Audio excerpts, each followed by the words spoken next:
السلام عليكم ورحمة الله وبركاته. أهلا وسهلا بكم مع زينب فقيه وأكلة جديدة. النهاردة هنعمل مع بعض الفاصوليا الخضراء. نسمي الله ونشوف كده هنعمل ايه. أنا اشتريت الفاصوليا طبعا بغسلها دايما. أي خضار بغسله قبل ما أقطعه بغسله تاني، وبقطعها كده بشكل ايه سمبوكسات يعني عشان يبقى شكلها حلو. تمام. انا عملت كله عشان ما اطولش عليكم في الفيديو وايه، وقلت اعمل شويه ايه قدامكم كده اهو، كده بالطريقه دي اهي كده. ماشي تمام. بس كده بجيبها بالورب كده اهي. شوفوا بيطلع ايه، ليها بوزه كده بيبقى شكلها حلو، احسن ايه ما تبقى عاديه كده متقطعه.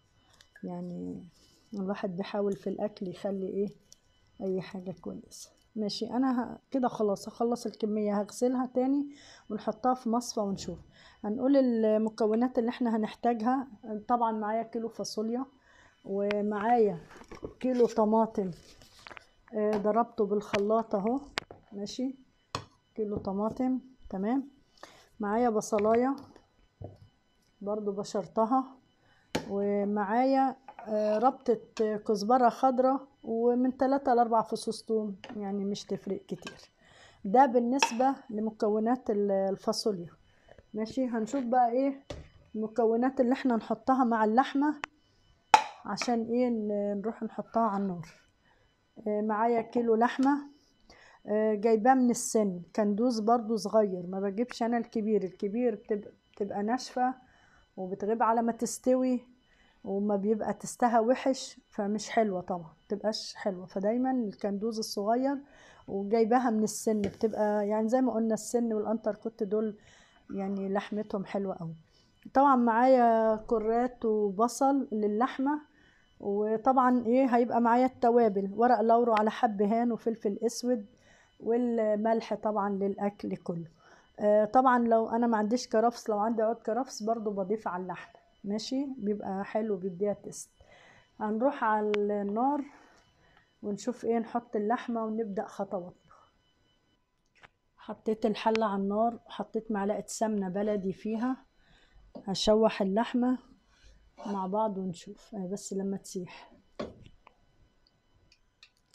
دلوقتي السمنة سخنت، هنزل باللحمة. ماشي،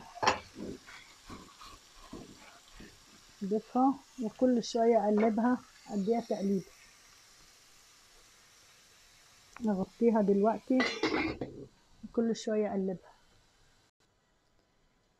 انا اهو بقلبها كل شوية.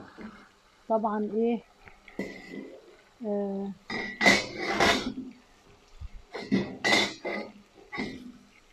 اقعد هنا، اقعد هنا اهي. قربت تنشف، اول ما تنشف اديها مية تانية. ماشي اهي معايا قربت تنشف، كل شوية بقلبها.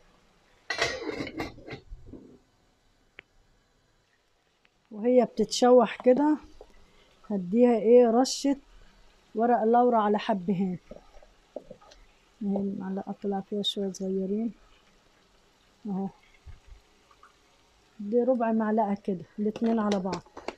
ماشي، وهديها رشة فلفل اسود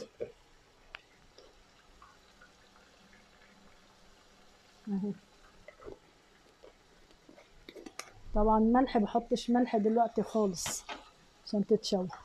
هضيف هنا الكرات والبصلايه.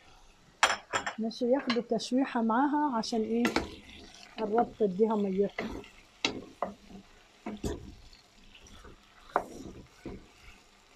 تمام.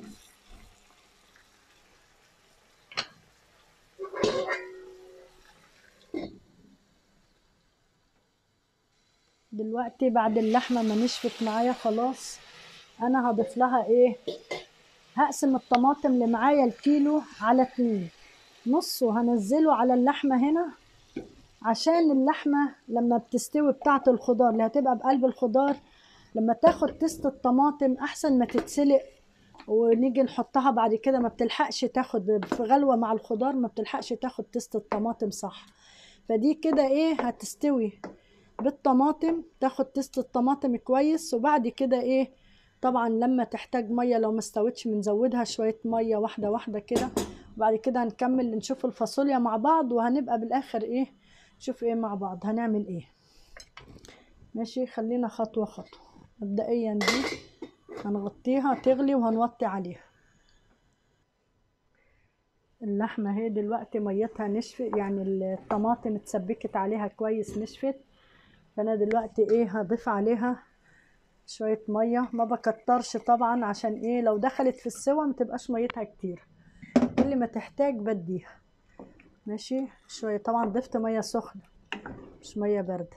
تمام. اهي دلوقتي هعمل الفاصوليا عشان ايه هي قربت تدخل في السوا اللحم. دلوقتي حطيت الحله على النار اهي، هحط فيها معلقه سمنه. طبعا انا بستعمل سمنه بلدي طبعا تدي تست حلو قوي للاكل. اهي دلوقتي لما تسيح هنحط البصل عشان نشوف هنعمل ايه في الفاصوليا. تمام.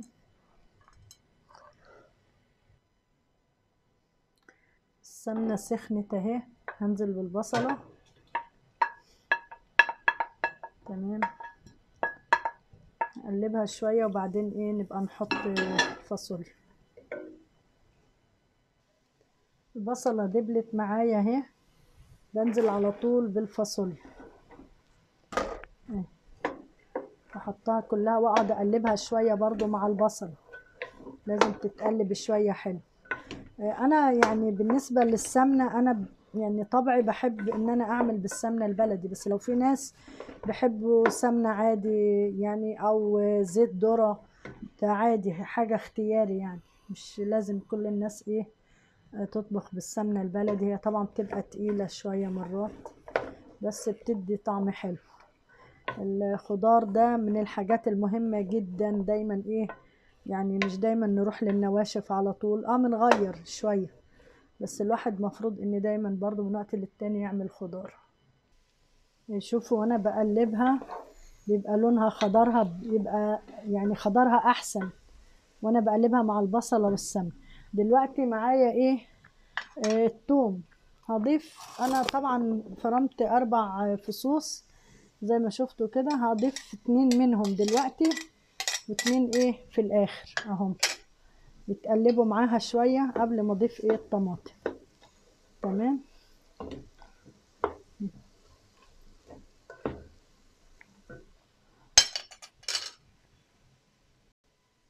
دلوقتي هضيف الطماطم اللي انا سبتها ما ضفتهاش ايه على اللحم، هتاخد برضو هتتسبك معاها وبعد كده ايه نشوف هي واللحمة هنضيفهم على بعض يكونوا خلاص قربوا بالسوا من بعض.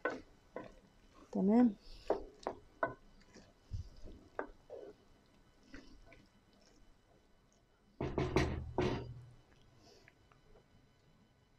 دلوقتي الفاصوليا اهي بعد ما الطماطم نشفت عليها معايا، شايفين ما شاء الله شكلها عامل ازاي، قد ايه ما شاء الله حلوة. دلوقتي احنا خلاص اللحمة برضو هنا دخلت في السوا. انا هعمل ايه، هجيب اللحمة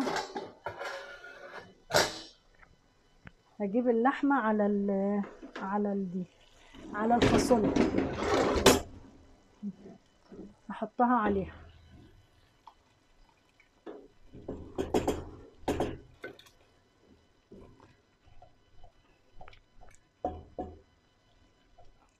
تمام. طبعا هضيف شوية مية، محتاجة شوية مية، معايا مية سخنة اهي برضو.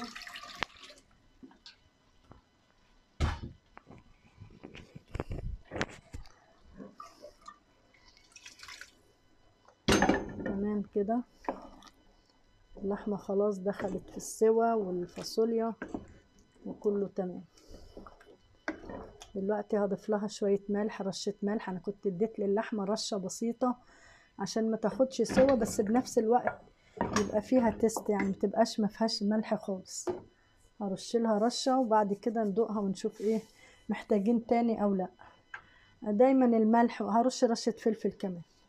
دايما الملح ده برضو يعني في ناس بتبقى ملحها مثلا ايه بتحب ملح كتير عالي، وفي ناس لا بتحب ملح خفيف. فعشان كده احنا بنقول مقدار، واللي بعد كده حابب يظبط لنفسه طبعا ده حاجة حرية شخصية يعني طبعا. تمام اهي. هتحتاج شوية مية تاني، هضيف لها شوية مية. دلوقتي اهي بتغلي مع بعض اللحمة والفاصوليا مع بعض. طبعا هما الاتنين خلاص داخلين في السوا. عايزة اقول لكم ما شاء الله يعني شوفوا بتاع الطماطم مثلا ولا غامقة قوي ولا فاتحة قوي، حلوة لونها حلو. دلوقتي هضيف يعني ايه اخر حاجة فصين الثوم، اللي انا كنت ايه لما ضفت نص الثوم على الفاصوليا وخليت الاتنين التانيين دول في الاخر بيدوا ريحة حلوة. وفي ايه هضيف ايه تاني بقى؟ كزبرة خضراء. دي التكة بتاعتي، عايزة اقول لكم جربوها. طبعا الحمد لله في كله يعني انا عاملاها حلو يعني، ان شاء الله ان شاء الله حلوة وهتعجبكم جدا. بس برضو الكزبرة دي بتعلي تست الخضار جدا في الاخر. ده الاكل الشرقي الاصلي يعني، مفروض ان احنا ايه الكزبرة دايما معانا. ماشي اهي. هتاخد غلوة واحدة بس وهطفي عليها ونغرفها مع بعض.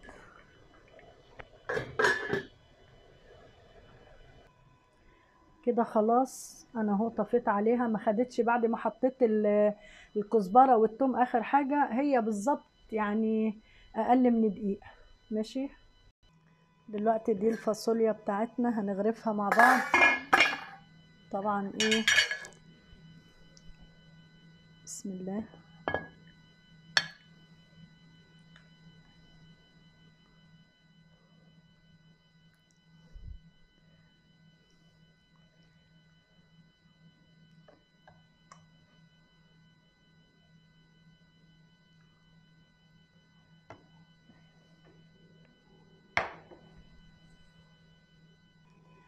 طبق الفاصوليا اهو بعد ما خلص، اللهم بارك، بيتكلم عن نفسه. تحفة جدا، مستوي واللحمة برضو مستوية. انا بس مش بحبها مهرية قوي يعني، بحبها معقولة اهي. ماشي شايفين؟ فبألف هنا وشفا مقدما، جربوها مش هتندموا. ولو عجبكم الفيديو لايك وشير، ما تنسوش تشتركوا بالقناة واستنونا مع زينب فوقي وأكلة جديدة. والسلام عليكم ورحمة الله وبركاته. طبعا أساسي جنبها رز يعني نسيت أقول لكم أحسن إيه يعني، يعني مش بتتعمل لوحدها يعني.